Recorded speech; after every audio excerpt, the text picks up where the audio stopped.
भाजपा नेता प्रकाश सिंह पर हुआ आदर्श आचार संहिता उल्लंघन का केस दर्ज। जी हाँ, सही सुना आपने। बेरमो से भारतीय जनता पार्टी के नेता प्रकाश सिंह और सरस्वती शिशु विद्या मंदिर के प्राचार्य परमानंद सिंह पर हुआ आदर्श आचार संहिता उल्लंघन का मामला दर्ज। जी हाँ, सही सुना आपने। देश में आदर्श आचार संहिता लागू हो चुका है और किसी भी शख्स को आचार संहिता उल्लंघन करने की छूट चुनाव आयोग नहीं दे सकती है। इसी मुद्दे पे बात करने के लिए हमारे साथ राम नारायण शर्मा है। शर्मा जी, क्या मामला है, क्यों चुनाव आयोग ने ये केस किया है? जी बिल्कुल, आप देख रहे हैं कि बेरमो विधानसभा क्षेत्र से जुड़ा हुआ फुसरो भारतीय जनता पार्टी नगर जो मंडल है उसका एक कार्यक्रम सरस्वती शिशु विद्या मंदिर फुसरो ढोरी स्टाफ में होना था 14 अप्रैल को अंबेडकर जयंती के मौके पर। इस कार्यक्रम में अंबेडकर जयंती मनाने के साथ साथ भारतीय जनता पार्टी के कार्यकर्ता और नेता और एनडीए के नेता वहां पर जो गिरिडीह लोकसभा चुनाव है उससे लेकर विचार विमर्श भी कर रहे थे। और उसी में क्या हुआ कि इस पूरे कार्यक्रम को सरस्वती शिशु विद्या मंदिर में कराया गया, जिसका परमिशन नहीं लिया गया था फुसरो भारतीय जनता पार्टी नगर मंडल की तरफ से। और जिसकी वजह से वहां पर जो पदाधिकारी थे मनोज कुमार बेदिया जी, उन्होंने इस पर आदर्श आचार संहिता उल्लंघन माना और उसके खिलाफ उन्होंने मामला दर्ज किया है।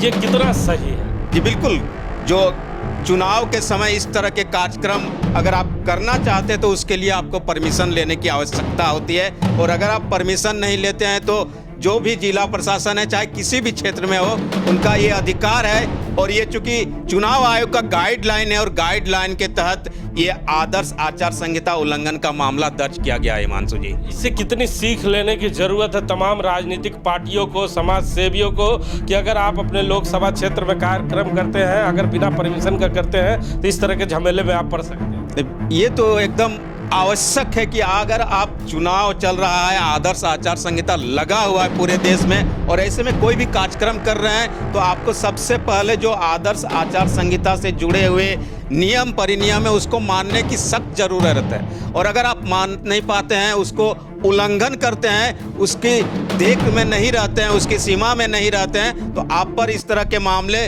अवश्य दर्ज होंगे, चाहे आप किसी भी क्षेत्र में रहेंगे। तो सुना ना आपने, अगर आप चुनाव आयोग के द्वारा जो नियम और कानून का उल्लंघन करेंगे तो इस तरह के झमेले में आप पड़ सकते हैं। लेकिन सवाल यहाँ पर एक और बनता है, क्योंकि जो तस्वीरें आ रही है उस तस्वीर में कई सारे नेता हैं और भारतीय जनता पार्टी के दिग्गज नेता भी वहां मौजूद थे। लेकिन एक सिंगल भारतीय जनता पार्टी के नेता प्रकाश सिंह पर प्रकाश डालने का मतलब क्या है शर्मा जी? कहीं बेरमो में अधिकारी प्रकाश सिंह पर इतना प्रकाश क्यों डाल रहे हैं? बिल्कुल, ये जो आप देख रहे हैं कि चूंकि कार्यक्रम में कई सारे नेता मौजूद थे, मंडल से लेकर पदाधिकारी तक भी मौजूद थे, बड़े नेता भी मौजूद थे, प्रभारी भी बेरमो के मौजूद थे और कहा जाता है कि दूसरे कई बड़े नेता मौजूद थे। ऐसे में सिर्फ एक नेता के नाम पर एफआईआर होना, मामला दर्ज होना, ये अपने आप में लोग थोड़ा सकते में है कि इतने सारे लोगों के रहते हुए किसी खास व्यक्ति को ही आखिर क्यों नामजद बनाया गया है, इसकी वजह क्या हो सकती है और प्रकाश सिंह को ही आखिर इसका नामजद क्यों बनाया गया इस पूरे मामले में? चूंकि कार्यक्रम किसी व्यक्ति विशेष का नहीं था, इसमें कई सारे लोग थे और एनडीए के भी लोग थे। ऐसे में व्यक्ति विशेष यानी प्रकाश सिंह को ही अगर नामजद बनाया गया है, आदर्श आचार संहिता उल्लंघन का मामला दर्ज किया गया है, तो लोग इसको कई तरह से सोच रहे हैं और कई तरह के संकेत दे रहे हैं कि आखिर बेरमो में जो प्रकाश सिंह है उसी पर इस तरह की बात क्यों हुई।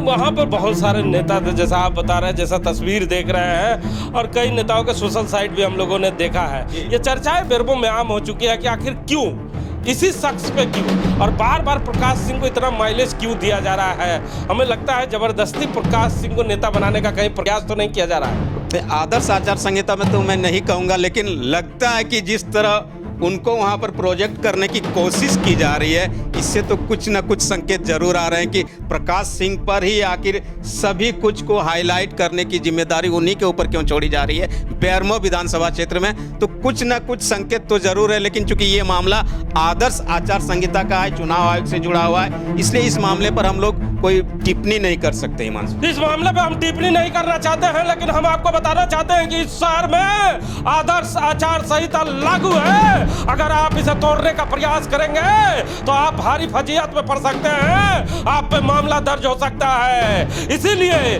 जब तक चुनाव चल रहा है आप ऐसी कोई हरकत ना करें जिससे आदर्श आचार संहिता प्रभावित हो और आप पे मामला दर्ज हो।